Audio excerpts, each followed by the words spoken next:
El pasado sábado 5 de julio, en la última franja del día, un programa que se promociona como blanco y apto para toda la familia se convirtió en un escenario inesperadamente dramático y controvertido.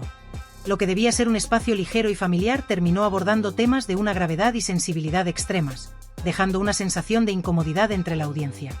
En el centro de esta tormenta mediática estuvieron dos figuras que acapararon toda la atención: Terelu Campos y Eugenia Santana, ex Miss España, cuya participación dejó muchas dudas sobre los límites éticos del entretenimiento televisivo. Por un lado, Terelu Campos volvió a hacer públicas sus vivencias relacionadas con su enfermedad, algo que no es nuevo para ella pero que parece haberse convertido en la base principal de su presencia mediática. La presentadora no solo recordó su batalla contra el cáncer de mama, incluyendo el duro proceso de una doble mastectomía, sino que además profundizó en los conflictos familiares que ha vivido como consecuencia de esta situación. Es evidente que estos episodios, tan delicados y personales, se han transformado en una fuente constante de contenido para ella, algo que la mantiene en el foco del público pero que a la vez genera debates sobre hasta qué punto es saludable o correcto explotar una experiencia tan íntima como si fuera un espectáculo. La forma en que Terelu abordó estos temas, con una actitud que algunos espectadores calificaron de poco empática, sumó aún más polémica a la emisión. Por otro lado, Eugenia Santana contó una historia que fue todavía más impactante y polémica. En pleno horario de máxima audiencia, la ex Miss España narró con todo detalle una agresión sexual que sufrió, un relato que incluyó la violación por parte de dos desconocidos a quienes había conocido casualmente en un bingo. Según su versión, esos hombres la acompañaron para recoger a su hijo y ella, confiando en ellos, los dejó entrar en su casa. El desenlace de esa noche fue devastador para ella, y no dudó en compartirlo con la audiencia, explicando además que está bajo tratamiento por trastorno bipolar, un factor que agrava su situación y que la lleva a someterse regularmente a pruebas médicas para evitar complicaciones. También señaló que el medicamento que toma podría generar graves anomalías fetales si quedara embarazada, lo que añade un nivel más de dificultad a su vida personal y médica. Lo que resulta verdaderamente inquietante es cómo un programa que se vende como un espacio familiar puede convertirse en una plataforma para abordar temas tan crudos y sensibles, al punto de indagar en detalles escabrosos de una violación con absoluta normalidad. Más aún cuando la persona que relata esta experiencia está medicada y emocionalmente frágil, lo que suscita dudas sobre la conveniencia de exponerla a esa presión mediática, especialmente cuando el caso judicial todavía no tiene un fallo definitivo. Este hecho pone en evidencia la delicada línea que atraviesan los programas de televisión entre el derecho a la información, el derecho al sufrimiento de las víctimas y el espectáculo. La conducta que mostró Terelu Campos durante esta emisión en particular no contribuyó en absoluto a apaciguar los ánimos ni a mejorar la atmósfera del programa. En varias ocasiones se la pudo observar levantándose de la mesa de manera súbita, casi precipitada, interrumpiendo el desarrollo normal de la conversación. Su justificación fue que su hijo la necesitaba en ese momento, lo que por supuesto es una razón válida en cualquier contexto personal. Sin embargo, muchos televidentes y críticos no tardaron en interpretar este gesto como una muestra de falta de respeto hacia la seriedad del tema que se estaba abordando en ese instante. Resulta complicado ignorar la disonancia que se generó entre la gravedad de los relatos que se estaban compartiendo y la actitud aparentemente evasiva y poco comprometida de Terelu. Más allá de esto, su comportamiento levantó sospechas sobre si realmente estaba allí con la intención de aportar algo significativo o si su presencia estaba condicionada por otros intereses. Sumado a esta percepción, cabe destacar que Terelu ha demostrado en múltiples ocasiones un patrón muy claro: utilizar sus vivencias, especialmente aquellas relacionadas con dramas personales y familiares, como un recurso para mantenerse bajo el foco mediático. Esta persistencia por sacar provecho de sus problemas médicos y de las turbulencias en su entorno cercano ha provocado que muchos se cuestionen la autenticidad de sus intenciones. No faltan quienes opinan que lejos de querer compartir su experiencia para ayudar o concienciar, lo que verdaderamente busca es asegurar su permanencia en el ojo público, aprovechando el morbo y la atención que generan estas historias en los programas de televisión y medios de comunicación en general. En consecuencia, se abre un debate complejo sobre los límites entre la sinceridad y la estrategia mediática, donde resulta difícil discernir hasta qué punto su discurso es genuino y hasta qué punto responde a una calculada búsqueda de relevancia.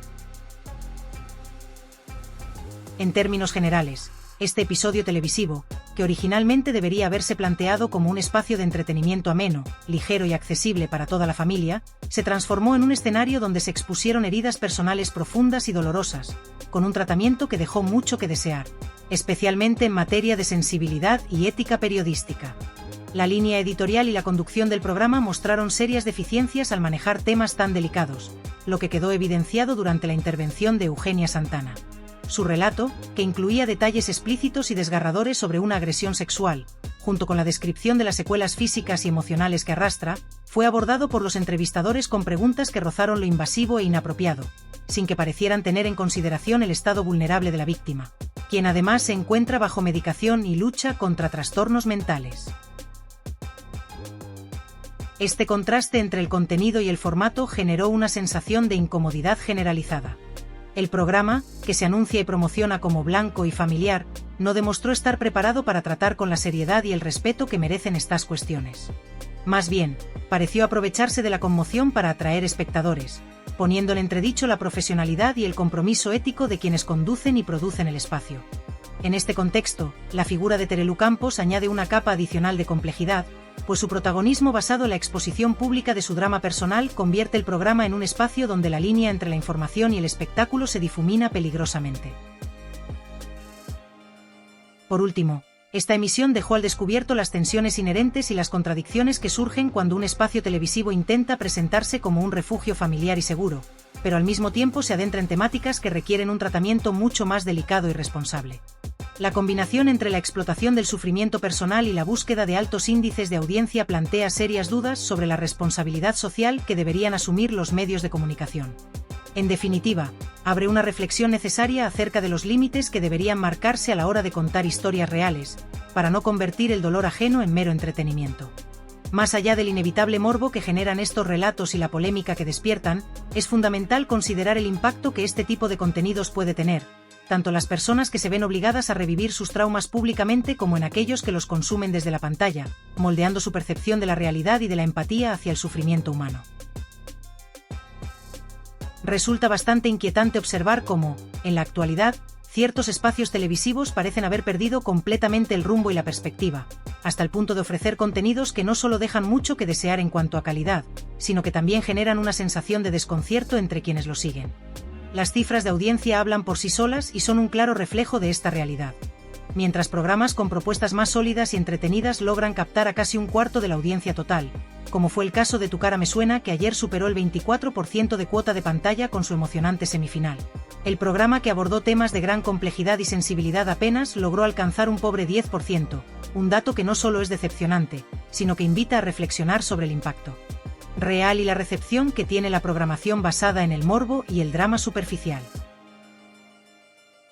Lo que hace aún más grave la situación es la forma en que se manejan ciertos testimonios delicados, como el caso de Eugenia Santana, que se presentó en el programa mostrando una vulnerabilidad evidente al narrar un problema de extrema gravedad, pero cuyo relato estaba plagado de inconsistencias y contradicciones que, desde un punto de vista crítico, dificultan la credibilidad de lo expuesto.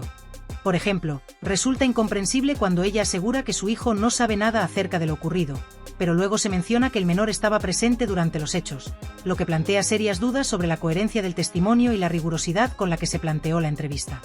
Para colmo, Eugenia describió una situación rocambolesca en la que, tras encontrarse con unos hombres desconocidos en un bingo, estos intentan ligar con ella, llegan a pedirle el teléfono y ella, en lugar de optar por una salida lógica como tomar un taxi para proteger a su hijo, permite que aquellos la conduzcan al lugar donde estaba el menor. Una secuencia que suena tan inverosímil como preocupante, y que deja entrever la falta de un control adecuado en la narrativa que el programa permitió emitir sin cuestionar a fondo. En medio de este panorama desalentador, la participación de Terelu Campos aportó una dimensión aún más sorprendente, y para algunos, desconcertante. La exponente de la familia Campos, conocida por su larga trayectoria en televisión, se convirtió casi en la protagonista principal y en un elemento central del programa, en un papel que nadie hubiera esperado que asumiera, el de juez y parte al mismo tiempo. Todo apunta a que, bajo los términos de su contrato, se le exigió aportar contenido personal, algo que quedó claro cuando ella misma confesó que debía hablar o bien de su hija o bien de algún drama personal para vender algo distinto a la audiencia. Así, Terelu desempolvó una serie de episodios dolorosos de su vida, especialmente relacionados con su doble mastectomía, la dura batalla contra el cáncer, y sus dificultades para mantener relaciones sentimentales estables, además de los conflictos familiares que ha atravesado durante años, intentando convertir ese cúmulo de adversidades en un recurso para atraer la atención del público. Aunque es indudable que compartir experiencias personales de salud y lucha puede ser útil para crear conciencia, lo que resulta problemático es que se dedicara gran parte del tiempo de la entrevista, en pleno mes de julio y en un programa de entretenimiento, a temas que ocurrieron hace ya más de una década. Lo que más que aportar empatía parece un recurso repetitivo y agotador que pone en riesgo el interés y la fidelidad de la audiencia. En definitiva, parece que la explotación del drama personal sigue siendo la principal moneda de cambio en ciertos formatos televisivos, que prefieren apostar por emociones fuertes y conflictos familiares para asegurar una cuota de pantalla que, como se demostró, no termina de llegar. Por si fuera poco, la reiteración constante de estos temas, especialmente el del cáncer, se convierte en un arma de doble filo, porque si bien es cierto que hablar de la enfermedad puede ayudar a desestigmatizarla y apoyar a quienes la padecen, también existe el riesgo de banalizarla y convertirla en un mero elemento para hacer caja y llenar espacios. El cáncer, que desgraciadamente es una realidad para miles de personas diariamente, no debería ser tratado como un recurso televisivo recurrente que se agota y pierde su verdadero valor cuando se utiliza en exceso o con fines meramente comerciales. En la emisión de ayer, además, fue notable la ausencia de menciones hacia Rocío Carrasco, un detalle que no pasó desapercibido para la audiencia y que contrasta con las constantes expresiones de gratitud que Terelú dedicó a su amiga Lara Dibildos, lo que deja entrever ciertas estrategias y posicionamientos dentro del programa y el propio entorno mediático. Asimismo, Terelú habló sobre cómo las secuelas físicas y emocionales de su enfermedad han afectado su capacidad para relacionarse con el género masculino, introduciendo un nuevo drama que refleja su preocupación por una posible incapacidad futura que, según ella, su hija tendría que afrontar en caso de que esto ocurriera, añadiendo así una nueva capa de dramatismo a la narración. Por último, y quizás como el aspecto más controvertido y perturbador de toda la emisión, cabe destacar que el programa tomó la decisión editorial, cuestionable cuanto menos, de incluir el relato explícito de una presunta violación en pleno horario de máxima audiencia, un momento televisivo que dejó a muchos espectadores perplejos, incómodos e incluso indignados. No se trató simplemente de una alusión o mención pasajera a un suceso trágico, sino de una exposición detallada y dramáticamente narrada, que se desarrolló ante las cámaras con un enfoque claramente sensacionalista, donde el dolor ajeno parecía instrumentalizado para provocar una reacción emocional inmediata, sin que existiera un verdadero contexto informativo, pedagógico o de concienciación que justificara su inclusión en ese formato. Este tipo de contenido, tan delicado, requiere un tratamiento especialmente riguroso, responsable y respetuoso, que no siempre es compatible con las dinámicas propias de ciertos espacios televisivos que priorizan el espectáculo y el impacto emocional por encima de cualquier otra consideración ética o periodística. Resulta especialmente alarmante que este relato se presentara en una franja horaria donde la audiencia está compuesta por un espectro muy amplio de espectadores, incluyendo menores y personas especialmente sensibles a este tipo de historias, lo cual plantea una cuestión fundamental sobre el papel que deben desempeñar los medios de comunicación masiva en la gestión de temas tan sensibles como la violencia sexual. La ausencia de un marco adecuado para abordar este testimonio, de una advertencia clara previa, de un profesional que mediara o contextualizara lo que se estaba contando, dejó la impresión de que lo que primaba no era la verdad ni la ayuda a la víctima, sino el impacto y el morbo que pudieran derivarse de una narración estremecedora, capaz de sacudir emocionalmente al público y, con ello, mantener la atención durante más minutos frente al televisor. Este proceder no solo es cuestionable desde un punto de vista moral, sino que contribuye a una peligrosa banalización del sufrimiento humano, convirtiendo el dolor más íntimo y profundo de una persona en una herramienta más del guión televisivo. Por si fuera poco, esta exposición de una presunta violación no se dio de forma aislada, sino que estuvo acompañada de una insistente reiteración de temas médicos y familiares de corte dramático, muchos de los cuales, aunque legítimos si se trataran con profundidad y respeto, parecían forzados dentro del contexto del programa, cuyo tono general, más cercano al entretenimiento que al análisis o la denuncia, desentonaba por completo con la gravedad del contenido expuesto.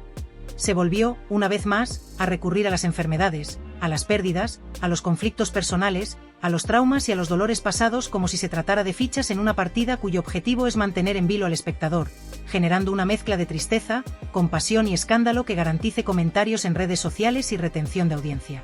Este recurso, aunque puede ser efectivo a corto plazo desde una perspectiva televisiva, tiene consecuencias profundas en la percepción social de ciertos temas, que empiezan a asociarse más al espectáculo que a la realidad. Todo lo anteriormente expuesto nos conduce, de forma inevitable y profunda, a una reflexión que trasciende lo anecdótico o coyuntural para adentrarse en el terreno de lo estructural. ¿Hasta qué punto están dispuestos los medios de comunicación, especialmente aquellos que operan bajo la lógica comercial de la televisión generalista, a cruzar líneas éticas con tal de preservar o aumentar sus niveles de audiencia? Esta pregunta, que puede parecer retórica, adquiere una relevancia especialmente urgente en un momento histórico en el que la competencia por captar la atención del espectador se ha vuelto feroz, casi desesperada, y donde los límites entre lo informativo, lo opinativo, lo emocional y lo espectacular se difuminan con inquietante facilidad. Vivimos en una era donde el entretenimiento ha colonizado prácticamente todos los formatos, y donde cualquier historia, por dura o íntima que sea, corre el riesgo de convertirse en mercancía emocional empaquetada para el consumo inmediato.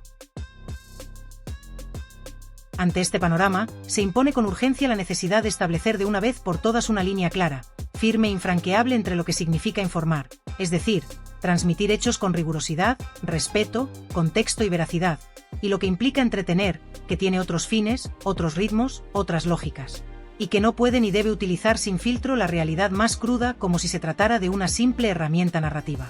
Informar con responsabilidad sobre temas dolorosos como una violación, una enfermedad degenerativa, un trastorno psicológico o un trauma familiar requiere no solo conocimientos periodísticos, sino también sensibilidad humana, ética profesional y una voluntad clara de aportar valor social, no de explotar la vulnerabilidad ajena para sostener un índice de audiencia o ganar trending topics. No estamos hablando de ficciones ni de guiones diseñados para impactar al espectador, estamos hablando de personas reales, con historias reales, que arrastran cicatrices reales. Y cada vez que un medio las utiliza sin el cuidado necesario, no solo comete una falta ética grave, sino que contribuye a deshumanizar y trivializar esas experiencias. La responsabilidad social de los medios de comunicación no es una etiqueta decorativa que se invoca cuando conviene, ni una aspiración abstracta sin consecuencias prácticas. Es, o debería ser, el cimiento sobre el cual se construyen los contenidos que estos medios ofrecen a millones de personas. Cuando esa responsabilidad se diluye o se ignora en aras del espectáculo, se produce una fractura profunda entre el medio y su audiencia, una pérdida de confianza y, más aún, un daño silencioso pero duradero en el tejido social. Porque cuando se banaliza el sufrimiento humano, cuando se normaliza el uso del dolor como entretenimiento, se sienta un precedente peligrosísimo que dice, en esencia, que cualquier límite puede ser rebasado si el fin es lo suficientemente rentable. Y eso, más allá de lo cuestionable, es profundamente alarmante. La emisión de este programa, con todas sus decisiones editoriales, no solo generó incomodidad y debate, sino que dejó al descubierto una problemática mucho mayor y más extendida: la creciente incapacidad de ciertos espacios televisivos para diferenciar entre el deber de informar con respeto y la tentación de dramatizar sin medida. Abrió, por tanto, una conversación necesaria, aunque incómoda, sobre el tipo de televisión que estamos construyendo como sociedad, sobre los códigos éticos que estamos dispuestos a tolerar o a ignorar en nombre del entretenimiento. ¿Hasta qué punto podemos justificar el uso del testimonio de una víctima como parte de un relato televisivo sin caer en la explotación emocional? ¿Cuándo empieza la exposición pública a convertirse en una forma más de revictimización? ¿Y quién decide dónde está ese límite? Estas no son preguntas abstractas ni académicas. Son interrogantes que nos afectan directamente como ciudadanos, como espectadores y como parte de una sociedad hiperconectada en la que todo, absolutamente todo, puede ser convertido en contenido viral, fragmentado, analizado y replicado hasta el infinito. Y en este contexto, donde los ritmos digitales imponen una lógica de inmediatez, impacto y consumo rápido, urge más que nunca recuperar una ética del relato que ponga por delante la dignidad humana frente a la dictadura de los clics y los ares. Por ello, no se trata simplemente de criticar un programa concreto o de señalar a una cadena en particular, sino de utilizar este caso como punto de partida para una reflexión mucho más amplia, profunda y sostenida sobre el papel de los medios en la construcción del relato colectivo. ¿Queremos medios que busquen la verdad o medios que exploten la emoción? ¿Estamos dispuestos como sociedad a trazar límites firmes que protejan la intimidad, la dignidad y el dolor de las personas? ¿O seguiremos permitiendo que la lógica del espectáculo lo absorba todo, incluso lo más íntimo e irreparable? En definitiva, esta situación nos coloca ante un espejo incómodo que nos interpela no solo como audiencia pasiva, sino como parte activa de una comunidad mediática que tiene derecho y deber de exigir estándares más elevados a quienes gestionan los relatos públicos.